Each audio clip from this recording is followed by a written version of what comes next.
Hello friends, मैं doctor Sanjay Kumar, consultant chest physician and diabetologist at Lifeline health care Patna. आज हम लोग बात करेंगे कि ग्लैंड टीबी होता क्या है, ग्लैंड टीबी का कारण क्या है, ये कैसे स्प्रेड करता है, इसका लक्षण क्या क्या है, इसका डायग्नोसिस प्रॉपरली कैसे हो सकता है और प्रॉपर ट्रीटमेंट कैसे हो। क्योंकि आपका अक्सर वीडियो में कमेंट आ रहा था कि सर ग्लैंड टीबी पे कुछ बात करें, इसका आज डिटेल बात हम लोग करेंगे। तो सबसे पहले ग्लैंड टीबी क्या होता है। ग्लैंड टीबी अन्य टीबी की तरह ये भी एक माइकोबैक्टीरियम ट्यूबरकुलोसिस बैक्टीरिया है, उसके कारण होता है। और मोस्ट कॉमनली ग्लैंड जो इन्वॉल्व होता है वो लिम्फ नोड इन्वॉल्वमेंट होता है। बेसिकली सर्वाइकल ग्लैंड का होता है, सर्वाइकल रीजन में स्वेलिंग आ जाता है, या एक्सिलरी रीजन में हो सकता है, इम्यूनल रीजन में हो सकता है। कभी कभी पेट का जो लिम्फ नोड होता है उसमें ट्यूबरकुलोसिस हो सकता है। ये लिम्फ नोड का गांठ बनता है इसमें। तो बेसिकली ये स्प्रेड कैसे होता है, तो प्राइमरी फोकस पहले लंग में बनता है। लंग में प्राइमरी ट्यूबरकुलोसिस होगा, वहाँ से लिम्फेटिक स्प्रेड के थ्रू लिम्फ नोड में जाता है और लंग के मीडियास्टिनल लिम्फ नोड को इन्वॉल्व करता है और पेरिफेरल लिम्फ नोड को भी इन्वॉल्व कर सकता है। और वो लिम्फेटिक स्प्रेड के थ्रू वहाँ जाके और लिम्फ नोड की गांठ बनाता है, जो कि गांठ की ट्यूबरकुलोसिस इसलिए हम लोग कहते हैं। सेकेंड स्प्रेड क्या हो सकता है, कभी कभी हेमेटोजीनियस स्प्रेड होता है। जब मिलियरी ट्यूबरकुलोसिस होता है, वहाँ से इन्फेक्शन का लेवल बढ़ा हुआ होता है, तो वो लिम्फ नोड में डायरेक्ट स्प्रेड करेगा और वहाँ गांठ बनाता है।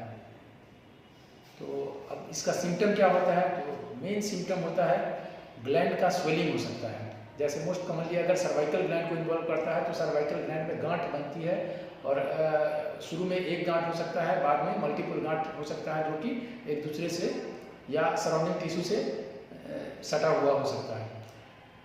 एक्सिलरी लिम्फ नोड में हो सकता है, एक्सिलरी एरिया में इम्यूनल एरिया का लिम्फ नोड इन्वॉल्व हो सकता है।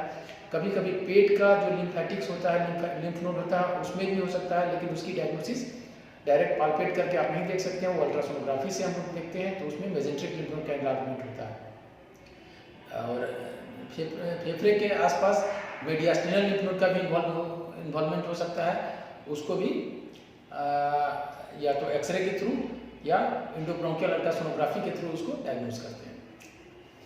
तो अब है कि इसका प्रॉपर डायग्नोसिस कैसे बने और इसका सिम्टम मिलने क्या है। सिम्टम में फर्स्ट है कि स्वेलिंग आएगा, लिम्फ नोड का स्वेलिंग बढ़ा हुआ रहेगा, वही धीरे धीरे कभी एब्सेस बन सकता है या साइनस बन सकता है या फिस्टुला हो सकता है। जहाँ भी लिम्फ नोड की गांठ है वहाँ पे ये आ सकता है। और अदर सिम्टम ऑफ ट्यूबरकुलोसिस जैसे है माइल्ड ग्रेड का फीवर, ये भी हो सकता है। सारे केसेस में नहीं होगा, किसी किसी केस में केवल स्वेलिंग आएगा और अदर सिम्टम नहीं होगा, लेकिन अदर सिम्टम बहुत सारे केसेस में हो भी सकता है। जैसे माइल्ड ग्रेड का फीवर हो सकता है, वेट लॉस हो सकता है, लॉस ऑफ एपेटाइट हो सकता है, नाइट स्वेट्स हो सकता है, ये सारा सिम्टम आ सकता है। डायग्नोसिस के लिए बेसिकली हम लोग क्या करते हैं, रूटीन जो टेस्ट है CBC, जिसमें कि लिम्फोसाइट भरा हुआ हो सकता है, ESR कराते हैं, जो कि ESR का एरिथ्रोसाइट सेगमेंटेशन रेट बढ़ सकता है। स्किन टेस्ट, जिसको कि माउंटू टेस्ट फॉर ट्यूबरकुलोसिस बोलते हैं, वो पॉजिटिव आ सकता है। कभी कभी TB गोल्ड, जिसको इंटरफेरॉन गामा रिलीज एसेज बोलते हैं, वो टेस्ट करवाते हैं, वो भी पॉजिटिव आ सकता है। लेकिन ये इन सारे टेस्ट से डेफिनेटिव डायग्नोसिस नहीं बन सकता। इससे हम लोग डाउट करते हैं कि ट्यूबरकुलोसिस का सस्पेक्शन है। तो डेफिनेटिव डायग्नोसिस बनाने के लिए लिम्फ नोड का बायोप्सी कर सकते हैं या साइटोलॉजी देखना होगा। उसका FNAC, fine needle aspiration cytology करते हैं, वहाँ से टिश्यू लेते हैं नीडल के थ्रू और उसका साइटोलॉजी करते हैं और साइटोलॉजी टेस्ट या AFP स्मीयर बना सकते हैं। पेट की जब ट्यूबरकुलोसिस होगी, तो पेट के ट्यूबरकुलोसिस में अगर लिम्फ नोड अगर बढ़ता है तो उसको अल्ट्रासोनोग्राफी से हम लोग देख सकते हैं, या अल्ट्रासोनोग्राफी से अगर क्लियर नहीं हो रहा है तो उसके लिए बेस्ट होता है CT scan. Mediastinal lymph node का इन्वॉल्वमेंट होता है, तो उसके लिए आजकल एक रिसेंट टेक्निक है EBUS करते हैं, इंडोब्रोंकियल अल्ट्रासोनोग्राफी करते हैं। उससे लिम्फ नोड एंडोस्कोपी के थ्रू रेस्पिरेटरी ट्रैक्ट के पैसेज में जाते हैं और लिम्फ नोड को विजुलाइज करके वहाँ से टिश्यू लेते हैं और उसको एग्जामिनेशन के लिए, सैम्पलिंग के लिए भेजते हैं।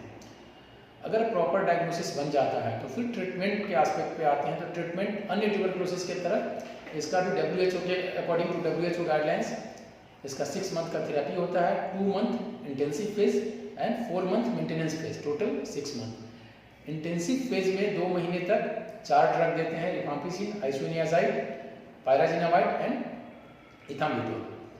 और कंटिन्यूएशन फेज में जो अगले 4 महीने तक होना है उसमें 3 ड्रग पे रखते हैं, रिफाम्पिसिन, आइसोनियाजाइड एंड इथाम्बुटोल। ये सारा आपके जानकारी के लिए और अवेयरनेस के लिए बता रहा हूँ। ट्रीटमेंट तो आपका डॉक्टर ही करेगा। इन सारी चीज़ों के लिए आपको कंसल्ट करना है डॉक्टर से ही, ट्रीटमेंट का सारा प्रोटोकॉल डॉक्टर ही देखेंगे। आपको इन सारी चीज़ों के लिए अवेयर रहना है। धन्यवाद।